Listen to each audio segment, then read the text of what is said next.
My name is Cakes. I am your host. Last week, we talked to Jeff Miller about his experiences with Shakespeare. And this week, we are happy to bring you his pitch about neurodiversity in Shakespeare. So, without further ado, we bring you the pitch.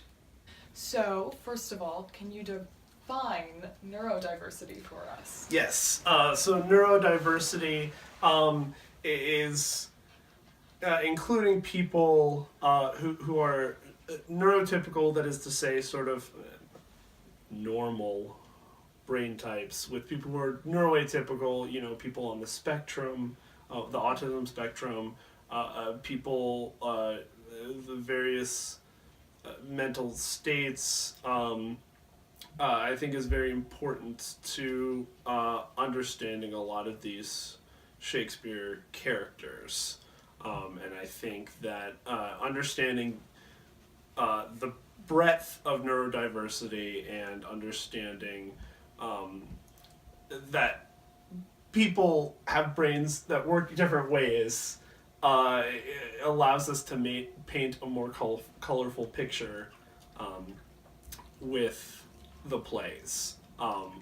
So before I begin with this pitch, I would be remiss not to mention that a lot of the ideas presented in this pitch came from one of my close friends, Jane Youngward, who's a brilliant mind, and she turned me on to this idea of neurodiversity in Shakespeare, and it's something that she has been studying and working with.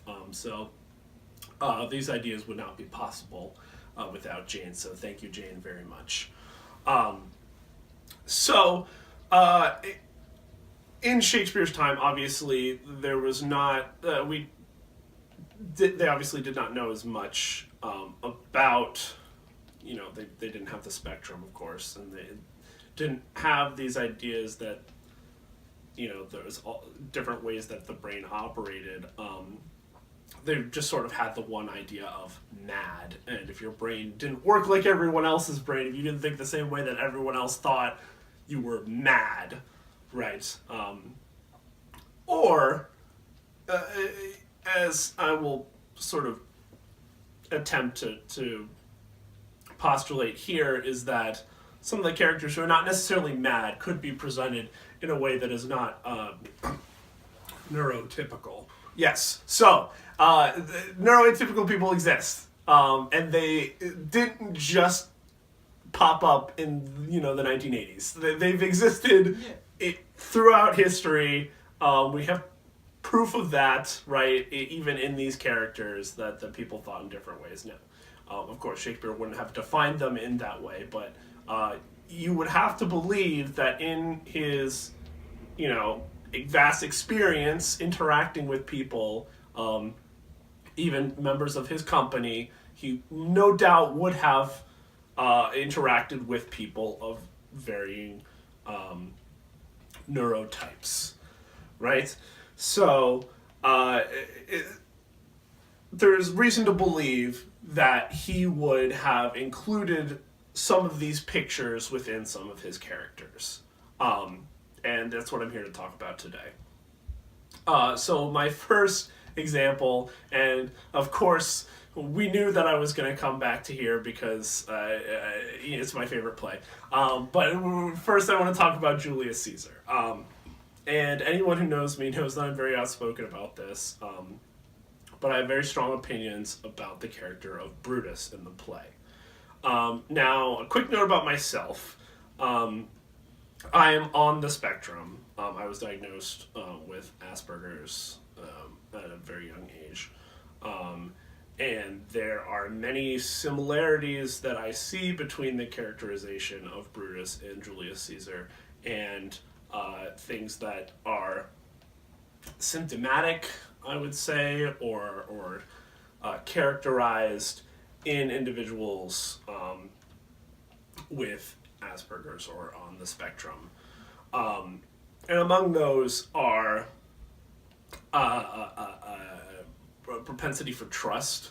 I think is certainly one of Brutus's greatest character traits, great and worst, depending on it doesn't all work out. His trust in the end doesn't ultimately work out for him so much, but it is a very strong element of his character. Another thing. Historically speaking, Brutus is portrayed as a stoic, and stoicism, and the idea of stoicism, for those that are unfamiliar, is the idea that there's a sort of a middle ground, right? There's not the high highs or the low lows of emotion, and one of the moments that this is that comes forth within the play, that evidence that Shakespeare bought into that is surrounding Portia's death, and the way that he is able to sort of shut that off and sort of put the emotion of that moment aside and not process that, you could say is stoicism, and sort of an abstract concept of this is Brutus is the ideal, but I don't think that's realistic. I don't think it shows the humanity of Brutus in the same way, as not being able to process and express the emotion of that moment, perhaps in the way that the moment deserves, and that's another big thing there. A moral code. His belief in honor, and that there's a right way that things are supposed to be. It was something that Cassius picks up on and sort of manipulates, and we'll get to manipulation in a moment. But there's a sort of rigidity, right? In that this is the way that you're programmed, right? This is the way that things are, right? And you have to do things a certain way. And when something gets in the way of that and shakes up your worldview, it can be very disorienting. And it can often cause sort of a reset of your normal. So you see at the beginning, Brutus, of course, is sort of nonviolent, right? He's no intention of he doesn't want to kill Caesar, right? Ultimately, he would do anything to not do that. But once Cassius pushes him in that direction, he sort of resets himself in Act 2 to the point where even Cassius can't get a handle on him in the scene with Cassius and Brutus in the tent. And that's sort of their falling out here, is that Cassius is like, wait a minute, like, but I'm Cassius, like, I'm your friend Cassius, like, this is the way that it's supposed to go, and Brutus is like, this is, I speak for myself here, and that's something I'm going to bring up again, with some of the other plays where I think these characters are located, but yes, coming back around to that, the element of manipulation. So the trust that Brutus places in others, the trust he places in Cassius, allows for a level of manipulation. And you can see how Cassius is able to pull the strings with Brutus in that first scene. Between them, probably my favorite scene in all of Shakespeare. In honesty,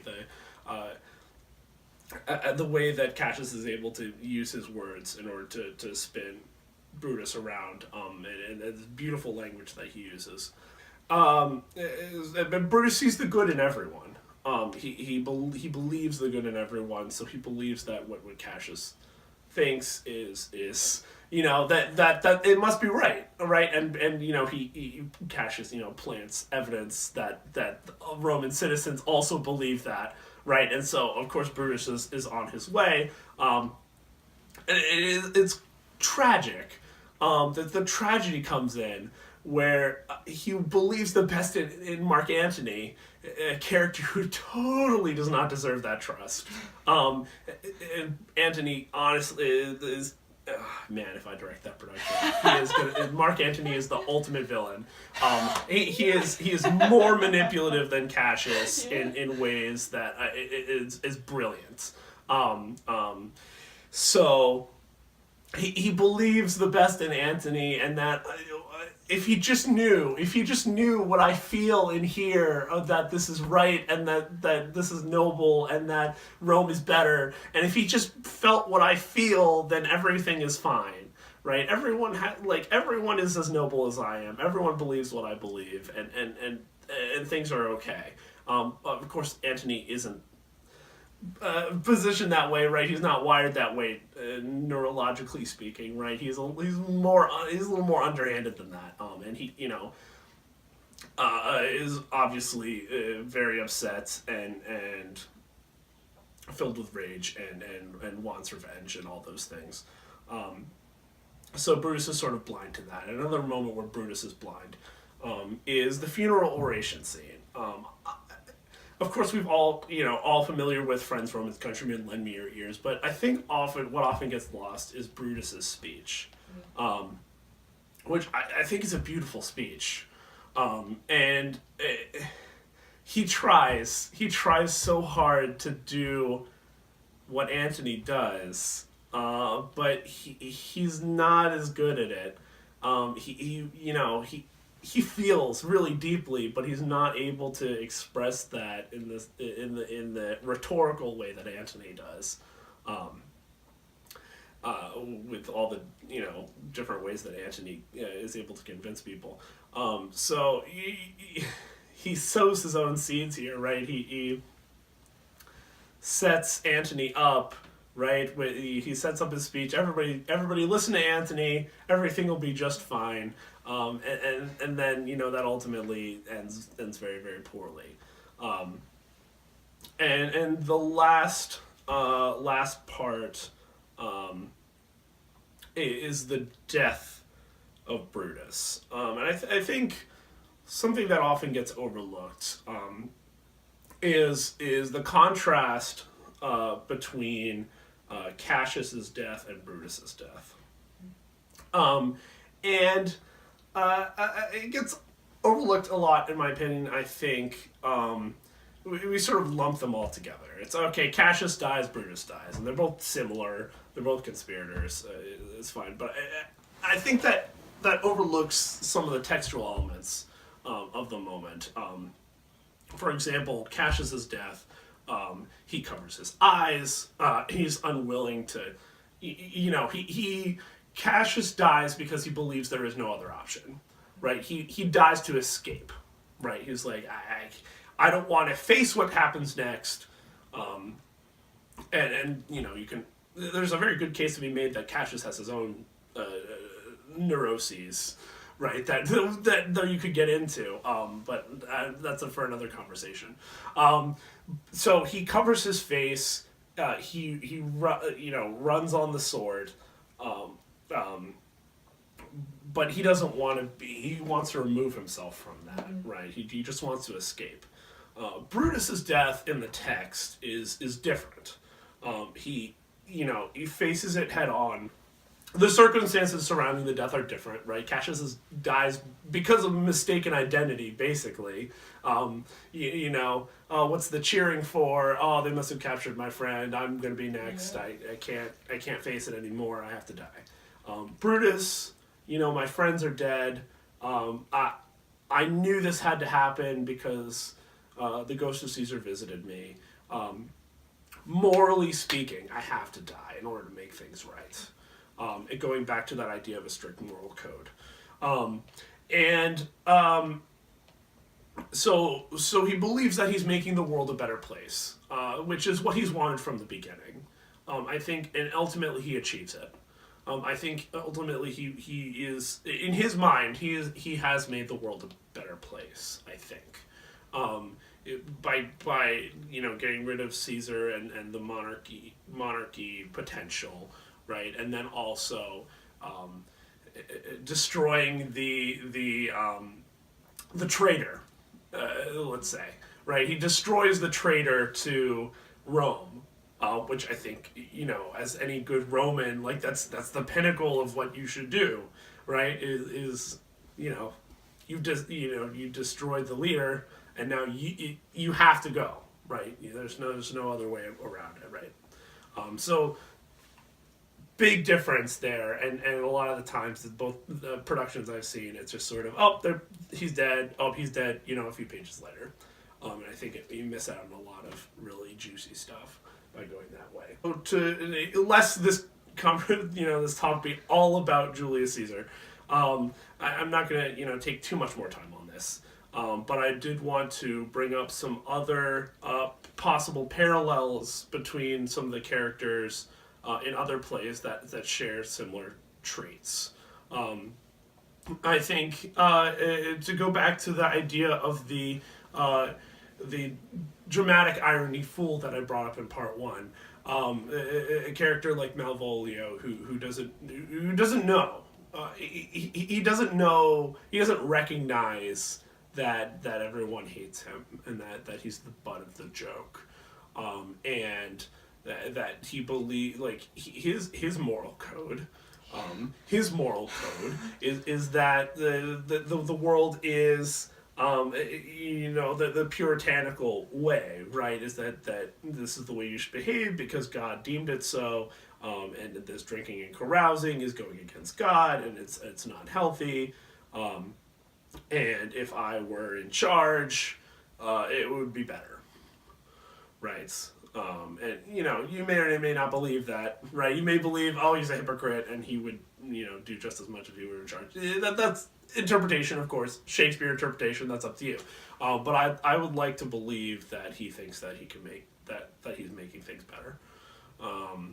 And so, the sensory deprivation by Toby and Mariah and the rest in the prison, which it makes it sort of extra terrifying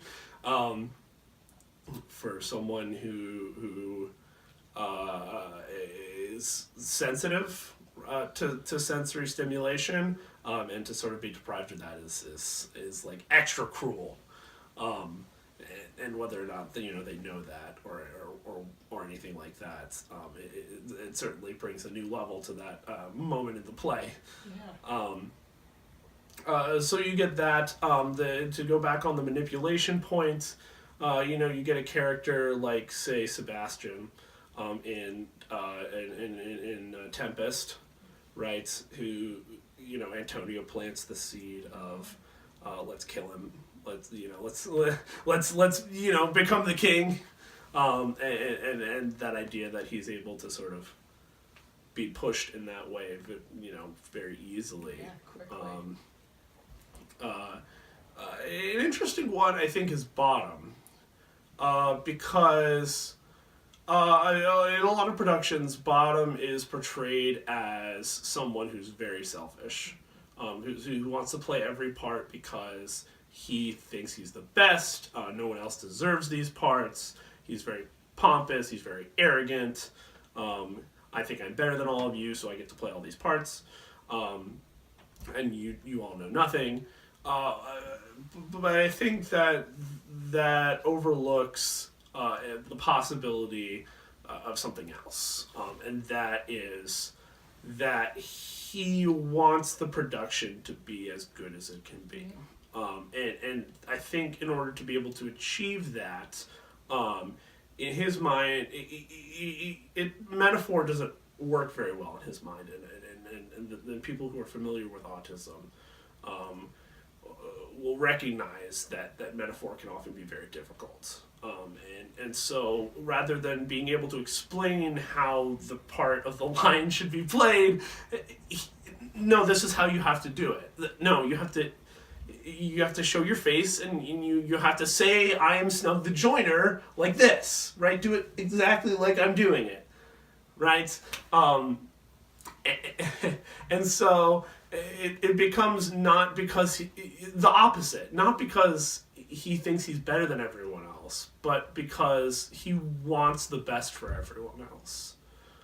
His interaction with the fairies,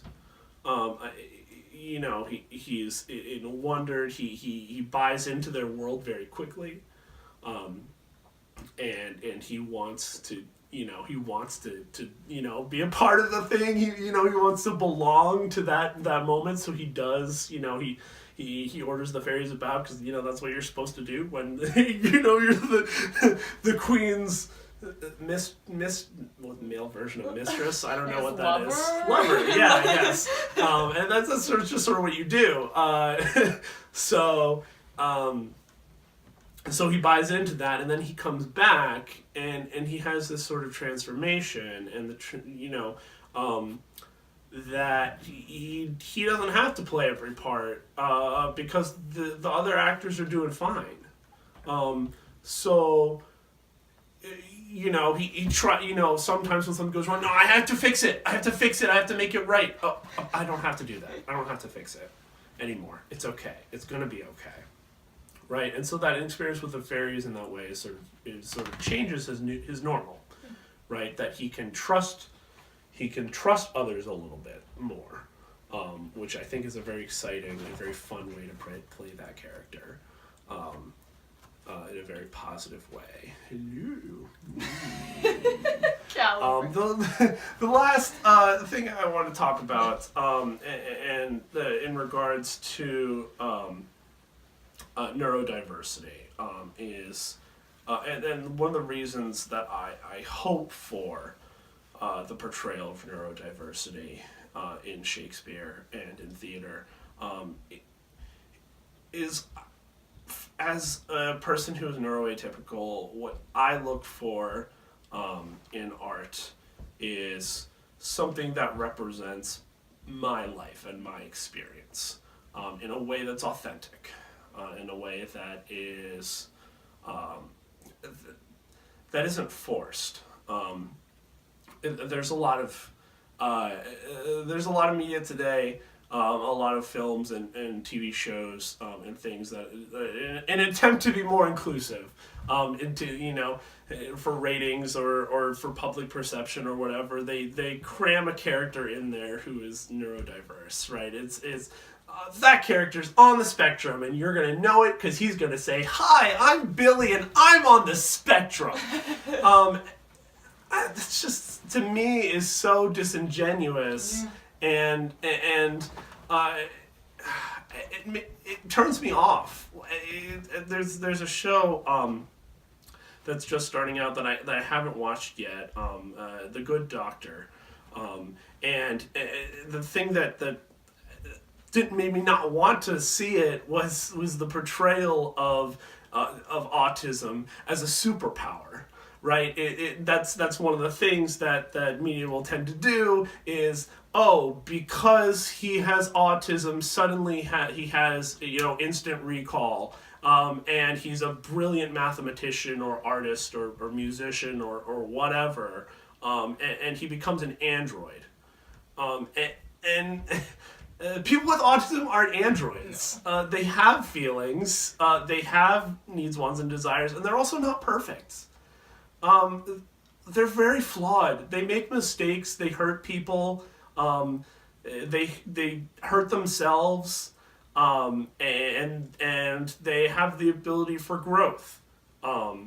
And I think that's something that gets lost, and we don't want to offend with anybody on the spectrum. We don't want to offend anybody who's neuroatypical, so we're just going to make them this perfect pinnacle of a character that all the other characters sort of have as the sidekick, and sort of consult, okay, you do your math thing, do your technology technology whiz guy, and beep boop boop bop, and suddenly the problem is fixed, and he's the hero.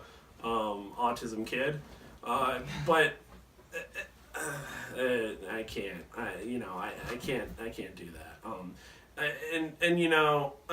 It goes for any. I don't want to speak for other minorities, but it goes that way in other minorities as well. I would think, based on what I've observed, is that sort of it starts off as, here's the stereotype, because we need to include people of that. We can't we can't not have black people in our sitcom. Yeah, we gotta put black people in our sitcom. We gotta put gay people in our sitcom.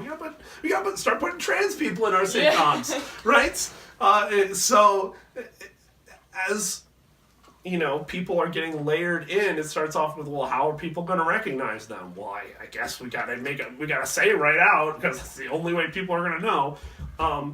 But I think that Shakespeare proves that that's not necessarily the case. And to prove that people can get it right, there's an example that gives me hope in today's media, and that's the movie Fantastic Beasts and Where to Find Them. A wonderful film, something that I connected to right away as a kid. Obviously, I loved animals, I loved magic and things like that, so right away that drew me in. But the characterization of Newt Scamander is somebody who's potentially on the spectrum, but never says once in the movie that he's different.